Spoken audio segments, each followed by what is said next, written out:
Hello, it's your girl Maria. Welcome back again to my YouTube channel. Nalito na ako sa titingin. Okay guys, so for today's vlog, kakauwi lang namin. As you can see, pawisan pa ako. Galing ako sa JNT warehouse, nearest lang dito sa amin. Medyo malapit lang naman. Mga kalahating oras siguro yung biyahin mo, ganun. So, galing kami doon. Nag-drop off ako ng mga pouch. Bukod sa pouch na drop off ko, nag-drop off din ako ng mga own packaging. But then again, since meron ng bago si Shopee or JNT na nilabas as a Shopee seller, na kailangan daw yung mga Shopee seller na mag-own packaging, kailangan na po or obligado nang maglagay ng volumetrics, which is the length, height, and width. Diba dati tinuturo ko sa inyo, kahit weight na lang yung ilagay nyo, basta tama dun sa declare ng mismong item, pwede. Pero ngayon guys, pag napansin nyo, pag magpo-post kayo ng bagong product sa Shopee accounts nyo, hindi na siya pwedeng weight lang ang merong naka-declare. Ewan ko kung sa app nyo, ganun na din. Kasi sa akin, ganun na Hindi mo mapapublish hanggat hindi mo nilalagay yung proper dimension ng items. Pero sa own packaging lang naman yon. Sa pouch naman, basta tama yung declare na weight, dun sa pouch, yung bigat, kunyari 3 kilos, tapos 2.5 yung parcel mo, yung actual dun sa pouch, pwede tatanggapin. Pero own packaging yung pinaka-concern dito ng JNT. So, tinuruan tayo ng mga tropa natin dun sa JNT kung paano kunin yung actual ng volumetrics, yung height, length, at width. So, ituturo ko din sa inyo para malaman nyo kung paano. Metro ang gagamitin natin, pero kung wala kayong metro, improvise is yung medida. Pero, basic steps yung ituturo ko sa inyo, pati yung calculation ituturo ko din sa inyo. Pero, maaaring malito kayo, kaya kung magpapa-check out kayo ng buyer nyo pag own packaging, ayusin nyo muna po yung parcel niya. Ibalot nyo muna. Tapos, saka nyo siya timbangin. Pag natimbang nyo na at nasukat, doon nyo palang ibigay yung product link sa Shopee na pag-check-outan.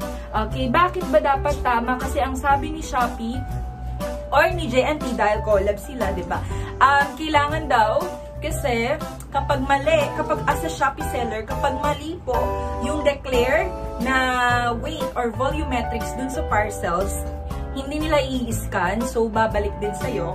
Or else, pwede din na i-push through nila, ipadala, pero mag-overcharge yung receiver or yung buyer mo. For example, 200 pesos lang yung total na SF na lumabas dun sa buyer mo kapag Shopee checkout. So, ang mangyayari daw is i-charge dun sa buyer mo pagka dinala yung parcel sa bahay nila. So, baka mag-charge ng depende. Sila ang nakakaalam ng calculation, hindi natin alam yun kasi staff na ng JNT yung nakakaalam kung paano tinutuos yun or yung mga riders. Okay? So, ganun daw yung strict rules ngayon na alam ko kayo din, mga Shopee sellers, nag-notice na din sa inyo sa Shopee na simula, nakalimutan ko yung exact date kung kailan i-provide. Pero ngayon is talagang gumagana na siya. Kasi pag napansin nyo, mamaya maglalagay ako ng screen record, hindi na mapapublish basta-basta yung items na ipopost nyo kung walang proper dimension. So, iba-backup natin to. Ipapakita ko sa inyo actual kung paano yung pagsusukat at pagkakalculate. So, if you want to see what is in this video, just keep on watching. Okay guys, so ito yung mga basic na kailangan natin. Kung wala kayong metro, pwedeng medida. Calculator, kung walang calculator, cellphone. Timbangan. Timbangan, ito yung tigda 10 kilos lang. Pero pwede din naman to, pero mas okay yung malalaki talaga, yung hanggang 20 kilos, 50 kilos. Pero kung hindi kayang mag-provide, ito lang kasi meron ako, sayang naman, gumagana pa naman. So, ba't ako bibili? So, kung halimbawa na hindi to proper magtimbang, pinapasobrahan ko lang ng konti minsan. Tapos, ito yung parcels na binalik sa akin, itinuro sa akin ng staff ng JNT, na ganun na nga daw yung bagong rules. So, ito, laman nito is 20 pieces lang na dress, guys. Hindi to kasya sa pouch, that's why in-own packaging. May plastic to, naka-plastic yung dress, yung 20 pieces. Tapos, may bubble wrap pa. Okay? Ito yung isa, naka-own packaging, nakakahon naman. Kahon naman to. So, kung mapapansin nyo, unahin ko na itong box. Itong box, guys, is ang ang naka-declare ko lang na weight, 5 kilos. Medyo malabo. Okay, 5 kilos. So, ang actual weight nito kasi, paki-weight. Ang actual weight po niyan, in-explain ko, 4 kilos. 4 kilos ang actual weight. Okay, pakibaba. So, ngayon, kasi, bago na. Tamang 4 kilos lang yung actual weight. Ayan, nilagay dito ng JNT staff. Tapos 5 kilo. Pero, in terms sa volumetrics, mahigpit na sila pag own packaging lang. Again, pag own packaging lang at sana nagigets nyo.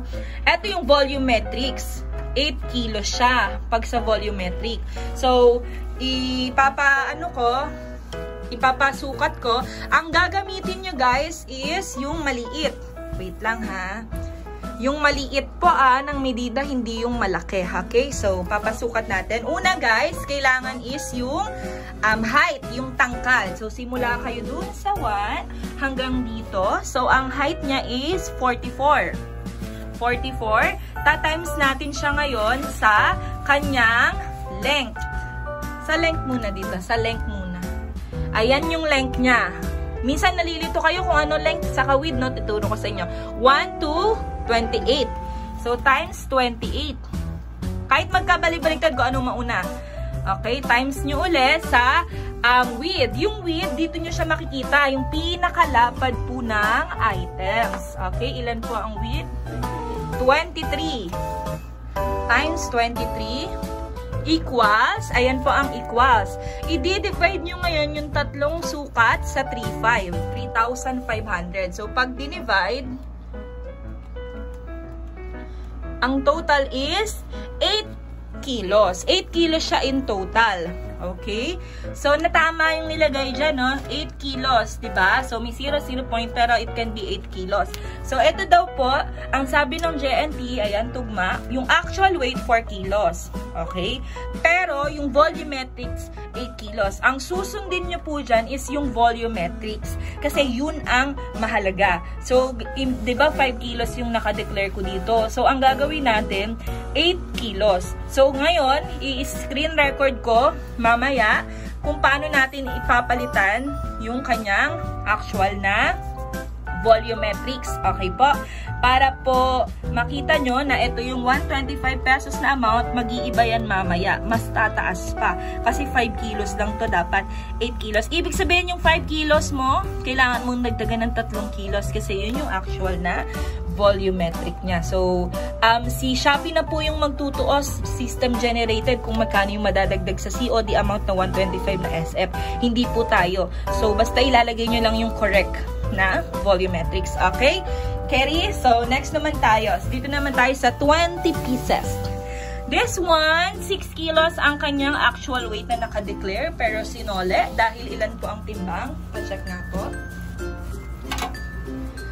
Tamang 6 kilos. Pero, syempre, dahil nga own packaging, mas priority ang kanilang mga volumetrics. So, ipapa-volumetrics natin. Height ulit tayo. Height. Height. Ilan po ang height? 39. 39. Okay, times lang uli. Lahat ng tatlong sukat. Tapos yung length. Ayan. 36 times 36. And then yung lapad. Yung lapad, dito tayo kuha sa lapad ha. Sa lapad. Okay? Ilan ba? Hindi ko po makita. Ilan po ang lapad? 23. 23 times 23. I-divide ngayon sa 3,500. So, ang total na volumetrics is 9 kilos. Hindi siya 6 kilos, kaya kinulang pa rin. So, ang susundin nyo dyan is 9 kilos. Okay po, hindi po itong 6 kilogram. Okay po? So, ang gagawin natin, babaguhin din natin yan mamaya sa Shopee checkout link. Tapos, i-advise ko yung mga naging buyer ko nito na paulit ng checkout kasi mali yung volumetrics, hindi siya tinanggap. Ganun lang, papag-usapan nyo. Kaya ngayon guys, mas okay na sukatin nyo muna kaysa mahirapan kayo na bumalik-balik sa mga JNT branches. Eto guys, disclaimer, ito based sa akin sa experience dito sa JNT branches sa amin. At saka talagang totoo po na nag-i-strict na ngayon pag own packaging ang JNT kung JNT yung courier nyo sa inyong Shopee account as a seller. Okay po? Kung dati po sinasabi ko kahit walang volumetrics dahil problema nyo, wala kayong timbangan, wala kayong panukat, guys, eto na. Sinasabi ko na sa inyo kung paano kuhanin yung exact na volumetrics para hindi na kayo mahirapan. Okay po? Dati pwede na walang volumetrics na height, length, width, pero ngayon kailangan na talaga. Kasi kaka-update lang. Nakita nyo naman, di ba? Basta may bagong update as a Shopee seller, ina-update ko din kayo. Kasi ayoko na, ay ma'am, dati ganyan, di ba? Etc. So, ayan na, updated po itong process na to. So, hope nakatulong to sa inyo. Maglalagay na lang ako ng screen record kung paano ko siya babaguhin mamaya. Tapos ipapakita ko yung before and after na waybill na nagbago na siya and pati yung amount. Okay guys? So, wait lang. Iaayusin muna natin yung isang phone na pag-i-screen recordan ko. Bye! Yan guys, so nandito na tayo sa aking Shopee seller account. So mapapansin nyo, i-scroll down ko. Ito yung mga paninda ko na chine-check out ng mga client ko na bayad na sa akin sa FB live ko. So check out link na lang for shipping. Kung magtataka kayo, bawal na yon, pero explain ko na lang next time. Large packing checkout, so i-edit natin. Dito ko pag-check outin yung isang seller ko o yung buyer ko na may box kanina na inedit. So, kung mapapansin nyo, pag iniba ko yung weight, dati pag iniba mo yung weight, masasave na agad siya. Pero ngayon guys, meron na ring asterisk na pula yung width, length, and height. Ibig sabihin, kailangan na talaga, mandatory na po talaga na merong naka-fill in sa packaging size mo. And centimeter dapat. So, ilalagay ko guys dito yung kaninang dinedeclare natin sa video dun sa box na naka-own packaging. 'Di ba? Nakita nyo yun? So, yun yung susundin natin na i-fill up dito kasi dun mag-check out yung buyer na may-ari ng box kanina. Okay? So, lalagyan ko lang ng height and then length na 28 cm. And then yung width natin is lalagyan ko din ng 24 cm. And of course, kung magkano, i-divide mo sa 3.5 kung magkano yung lalabas, yun yung ilalagay mo na actual weight. Tapos yung shipping fee, si Shopee na po ang kusang magtutuos nun. May sarili silang computation nun, hindi natin alam. Malalaman lang natin yung actual SF pag na-check out na ng buyer. And then, saka mo pa lang siya masasave. Mapipindot yung orange. And then, ikakopy ko muna yung link nito. Punta tayo sa may arrow. Tapos, copy link. Once na link, copy to clipboard. Punta muna ako dun sa page ko. Sa FB page ko, ipipm ko yung buyer na bumili sa akin nung kahon na yon, which is si Miss Shikian Cruz. Suki ko yan. So, papakita ko na rin sa inyo yung sasabihin ko sa kanya para naman makita nyo kung paano tayo mag-approach dahil pagkakamali din naman natin yan. So, makiki-istorbo muna tayo sa kanya. Kung mapapansin nyo, may dating checkout siya, i-automatic ako na po ang magpipindot ng cancel sa system ko sa Shopee. Tapos, para hindi siya mag-worried na paano yung una kong checkout. Yung unang checkout, no worries, hindi natin ipapadala yan. Ang ipapadala natin yung tama, syempre. So, ito lang, voice over lang ako. So, ayan, hi ma'am, pwede po ulit ang checkout sa box parcel nyo kasi mali po ang na-declare na volumetrics dito na po kayo mag-checkout sa new link na sa send. Cancel namin yung unang checkout. Wait po namin. Salamat. And syempre, pasensya na sa abala. Tapos, ipipaste natin dito yung link kanina na kinapi ko. Yung bagong edit na. Okay? So, hintayin lang natin mag-send. Matagal talaga minsan nag-send pag Shopee product link yung isa-send mo. Okay? Ayan, na-send na ni ma'am. Diba? Active, diba? So, ayan. Large packing checkout. Once na pinindot yan ni ma'am, automatic mapupunta din sa item. Hi guys! So, kakatapos ko lang mag-print nung waybill na inayos natin. Sorry, medyo may kasi may nagbabalot ng bulto sa labas. Ayan guys! Ito yung suki ko. Ayan siya. Taga Pampanga siya. Ayan. So, binago ko. Kung kanina yung COD amount niya 125, ngayon naging 205 pesos. And this is the actual weight ng parcel. O, diba? 8.44 each siya. So, yan. Ganyan. Ipapatong mo lang siyang ganyan. So, didikit natin siya para matanggap na to. Bukas namin to i-drop off kasi ano na alas 5 na, sarado na. So, iipunin namin lahat ng ipapadala bukas para sulit na sulit. Ayan guys. Wait ha. Tanggalin ko lang para sure.